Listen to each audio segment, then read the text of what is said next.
All right. So we got Bob Thompson is with the Prince William Little Theater. Did I get that right? Prince Yes, you William did. Yes. Little Theater, PWLT is the acronym.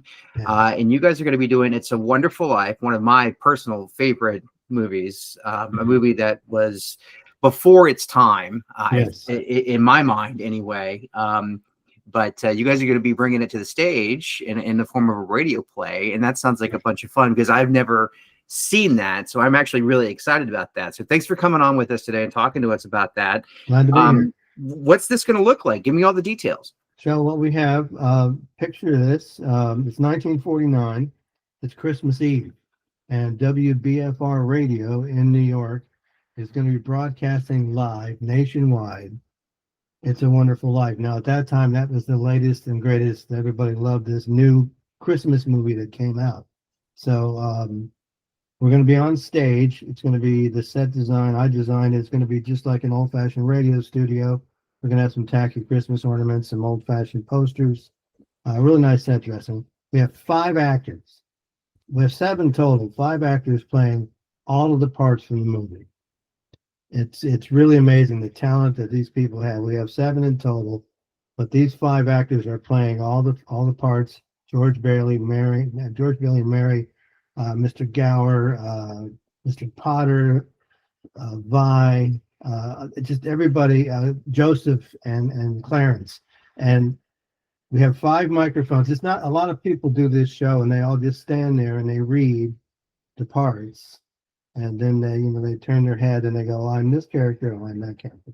These 5 actors, we have the 5 microphones, and we have blocked it in a way, almost like a choreography, where they're going to be moving around these microphones to whatever the part of the play is going on. So it's going to be acting like a play. It's not going to be a stage read. That's boring. Yeah, that was my next question is, I mean, we're going to be watching people simply just read the script because there are some plays out there like that. And, Yes. and I'm not going to, but for those who, are not used to something like that, there will be movement. There will be actors doing, they'll be obviously be reading, but they also will be moving and bringing the play to life on stage, it sounds like. That's correct. And we have, for just like an old-fashioned radio play, we're going to have a Foley Arts table. Now, if you don't know what Foley Arts are, those are the sound effects.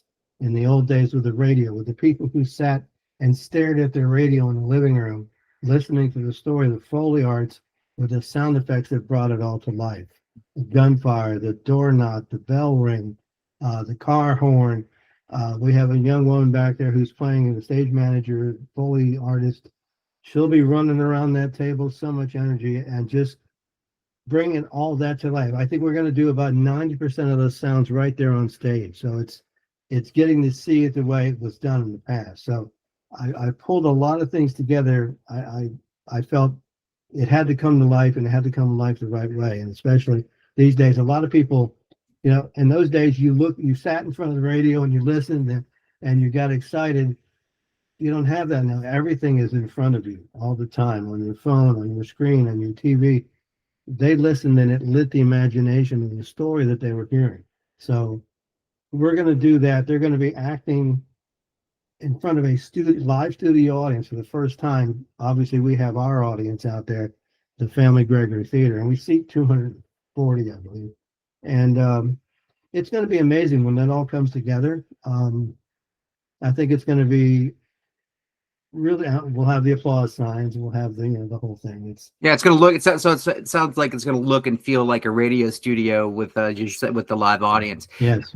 This movie, I don't know. There's so many great scenes in this movie. I think one of my favorite is when George comes over to Mary's house and Sam Wainwright calls from New York and he's just talking and mom is at the top of the stairs listening on the conversation and Mary really likes George and George wants nothing more than just to get out of Falls. What is it?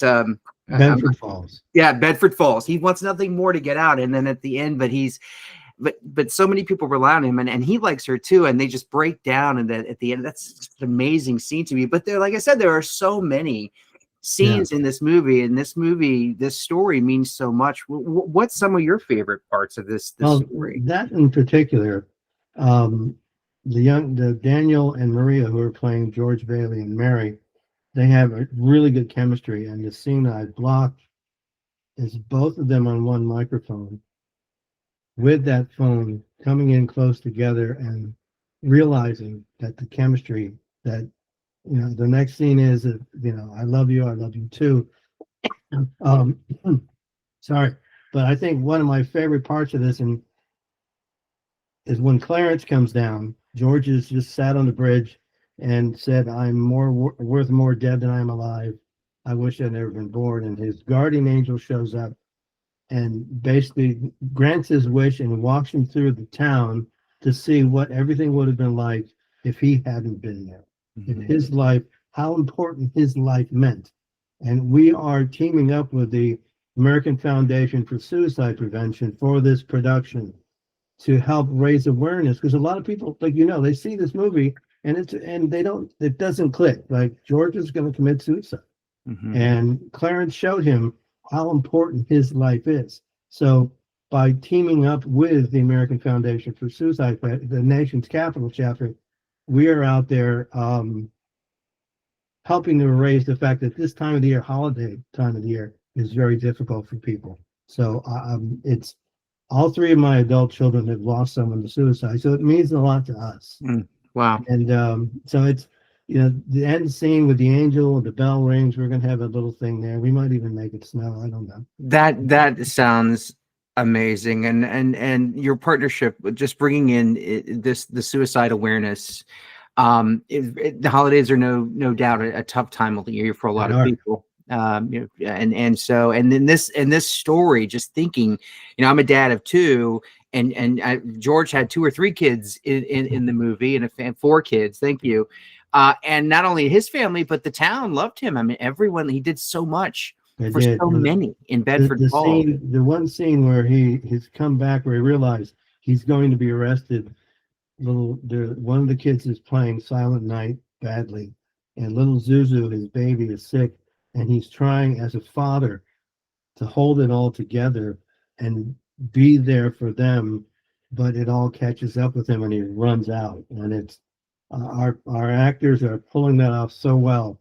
You have adults doing baby voices. It's fantastic. That sounds. And folks, if you've never seen this movie, if you're sitting here thinking about what in the world are they talking about, folks, there would be no Back to the Future Part 2. There would be really very, very few time travel movies, sci-fi. And if you're into that, this movie, when I started this conversation saying this movie was ahead of its time, by all means. It didn't do so well at the box office, if you will, but it's become just a cultural phenomenon. There's discussion, and I'm not sure 100%, that the Department of Defense at that time got together with the studio and said, "Can you make a movie? We have soldiers coming home, and they are dealing with so much, feeling guilty." They didn't know it then as PTSD, but make a movie. Jimmy Stewart always was very involved with USO, to make a movie that shows if I hadn't been around. It's just helping them deal with the grief and the pain.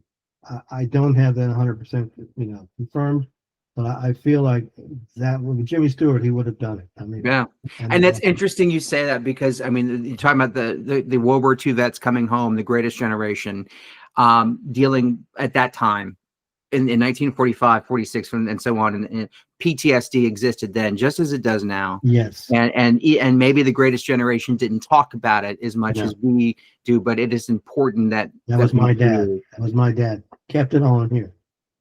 So it's a brilliant thing that you're doing, sir, and I cannot wait. I'm going to just read the flyer that you send over. It's A Wonderful Life, a live radio play by Joe Landry.